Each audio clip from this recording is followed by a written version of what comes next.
नमस्कार मित्रांनो, श्री स्वामी समर्थ. आज आपण विषय बोलू पोटऱ्या. पोटऱ्या म्हणजे पोट, आणि पोटावरच आहे सगळं शरीराची सांगड. शरीराची जी काय भांगड असेल ती सगळी पोटऱ्याच्या आणि पोटाच्या भरोश्यावर आहे. तळपायामध्ये पण आहे, तळमध्ये पण आहे. पण या सगळ्यांमध्ये असल्यावर सुद्धा पोटात आपण काय टाकू यावर सगळ्या भानगडी डिपेंड आहे.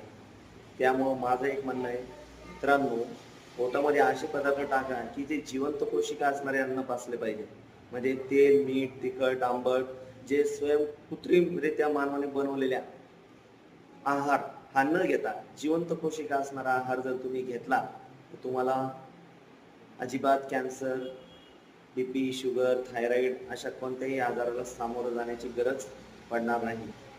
आणि अशा आजारातून दूर जाण्यासाठी तुम्ही सकाळी 8 पासून तर संध्याकाळी 6 पर्यंत दिवसा जो काय तुम्हाला आहार खायचा आहे, जेवायचंय, उठायचंय, बसायचंय, राहायचंय, काय जे करायचं ते दिवसाच्या अन्न खायचं असेल तर 8 ते 6 हा दिवसभराचा वेळ आहे. या वेळेतच तुम्ही जेवण करा आणि स्वतःला आनंदी ठेवा.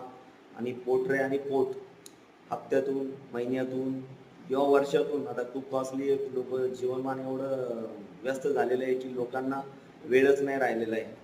तर वेळ न राहणाऱ्या लोकांसाठी महिन्यातून एकदा तळपायाचा मसाज, वेळ असणाऱ्या लोकांसाठी सकाळ आणि संध्याकाळ, हप्त्यातून 2 वेळेस जरी तुम्ही मसाज केला पायाचा, तळपायाचा, तर तुमच्या शरीरामध्ये मेटाबॉलिझमची कमतरता, मेटाबॉलिझम वाढणार नाही.